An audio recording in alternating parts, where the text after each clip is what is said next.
We're in Roki Mount. There are two counties that Roki Mount encompasses, Edgecombe and Nash. There are railroad tracks that kind of go straight down the middle of it. This is a predominantly African-American neighborhood. A lot of unemployment here, especially on this side of the tracks. And it becomes a magnet for illegal drug sales.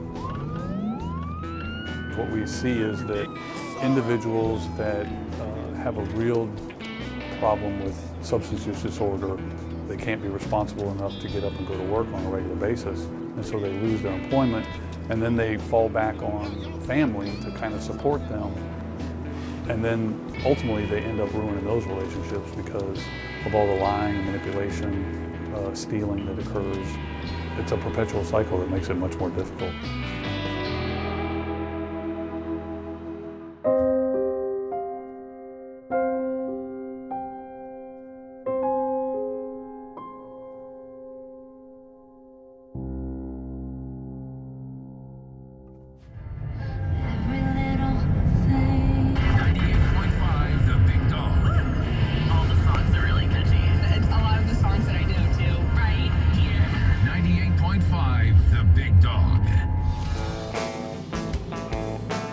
I did spend a lot of time over here in the 8 years that I was working narcotics in Roki Mount. A lot of these houses are what we call shotgun houses. Some of them don't even have working electricity in them. They're just meet up or hangout spots for drug dealers. People come and go constantly. This little park here, you know, is a big hangout spot. We've seen drug deals go down right here in the playground with kids around. Many of these houses have been hit multiple times with search warrants.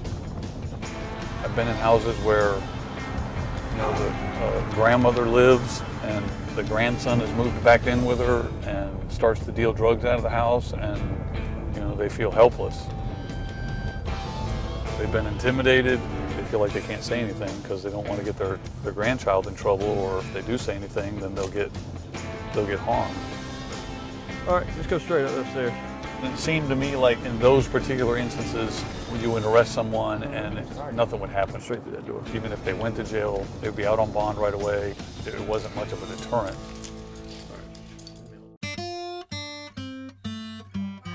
My medicine come down, my Seroquel, and I would take that like crazy just to sleep. I know, baby, but I'm just saying the reason why you have to stay clean because you have your dual diagnosis. Right. I met Vanessa a little over a year ago. She runs a home in Roki Mount. She's providing a venue for people that are in between trying to get their lives back together, provides them a safe place, room and board, Angie, dinner's ready. food, a sense of family. Oh, it smells good.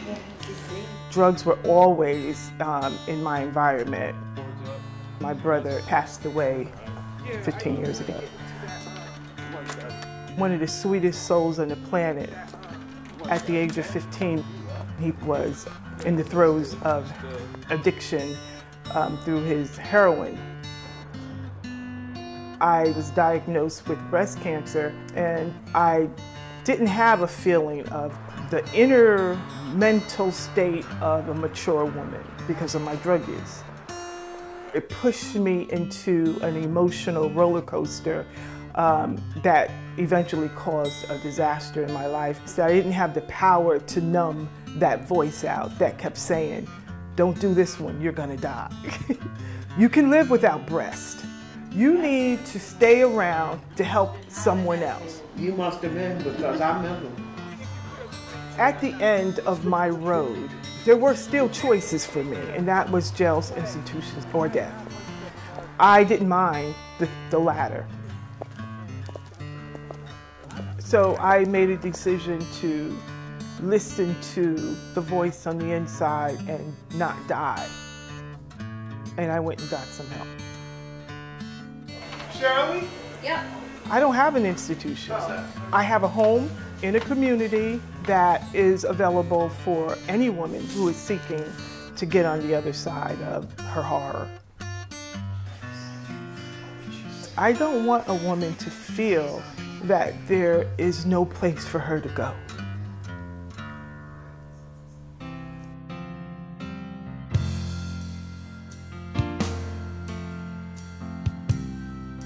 So where do most of your referrals come from? First, my alumni will tell me they have someone, and then hospitals and institutions, treatment centers, now correctional office facilities, so prisons as well. So Holly, we have started to see a lot more opiate use in the African American community. So what's your perception of that? Well, I think that's because most black people don't go to the doctor and get opioids. They get them off the street. Right. You know, the people who go to the doctor and get them go out and sell them. They sell them to black people, and then the cycle continues. Right. What do you suppose some of the challenges are for African Americans to seek out treatment or get into treatment? Well, the first thing I think of would be just the shame of asking for help, and then knowing where to go to get it. Are there financial constraints? I mean, do they Sure, do they because a think lot about of that? places charge for help, Right. you know, and many African Americans don't have health insurance, Right. so they can't pay for a 30-day treatment center. So, you know, we started the Hope Initiative in February of 2016. Yes. And we've had a number of ladies that we've supported to come through the Absolutely. Lighthouse. Mm-hmm. But what I've seen is that it's been a very small percentage of the African American community. Mm-hmm. What are some things that the Hope Initiative can do to reach out? There are disparities between a black woman and a white woman. A white woman would go to a doctor's more often than a black woman.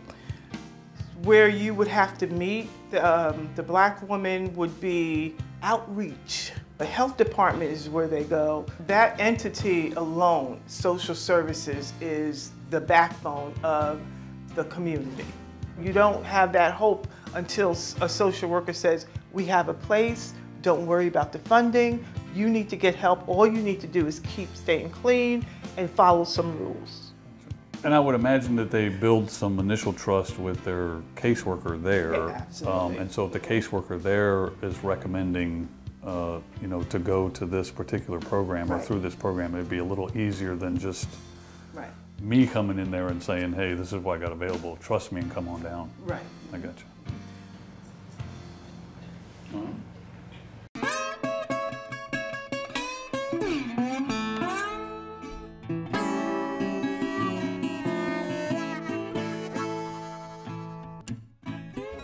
So I knew heroin was part of your story, but I didn't know the depth of it. Like, I was running away. You know, I was telling you I was working, I was in correction, and I was doing pretty good. I had a couple houses in New York, and but the big H came along. heroin. Heroin. I met a female that was actively using, and we started hanging out. The next thing you know, she said, well, here, try this, you know, and she shot me up for the first time. And to tell you the truth, Vanessa, it was, I still remember that day. I was like, this is heaven. Yeah. You know? And it was off to the races after that. Needless to say, I lost my wife, I lost my houses, lost my job. Yeah. How did you get here? I got a friend of mine I used to go to school with. He ended up working for the DEA. And he called me and said my name was on the to look at list. For Dealers. a job. Yeah. Oh, we're dealers. Right. Oh, you were music? Right, right. I was dealing, and I was working with corrections, and I knew I had to do something different. Yeah. And once he called me and told me, I kind of vested my rights on the job and got a first thing smoking down here. Got to Raleigh, and no matter where you go, you're gonna find the people you want to find. You're gonna find what you want. Yeah. And I was looking at it, I said, man, these guys don't know drugs. I know drugs. So I kind of started They doing, showed me yeah, I started running back and forth to New York, picking up, and dealing in Raleigh, and I said, these guys, man, I'm gonna take over this spot. Where the young guys weren't having it, you know. And I went to the store one day, and they snuck up on me a little bit. And they said, you know, you just came back from New York, give us the stuff. But I didn't, I wasn't, you know, they called me at the wrong time. And then I was like, I refused to give it up. And I had a can of dog food in a plastic bag, and I went to swing it, and the guy behind me shot me with a 380 right in my butt. I still got the bullet in it, so I gotta keep, that reminds me, you know? And the guy in front of me with the 22 went through my arm. But I thought he hit me in the head, well, knocked me down, and I was laying in the blood, and I said, I gotta get out of here. Now it's like no combustion, whatever, would shoot you, you know what I mean? Nothing, absolutely nothing. So what happens is it's a whole different ball game.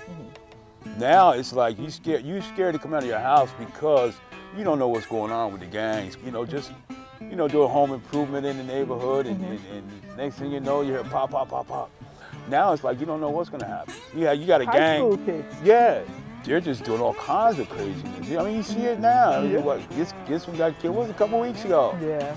It seems like every week. Bow, bow, bow, bow, you know? And you never know what's gonna happen when you come out your door.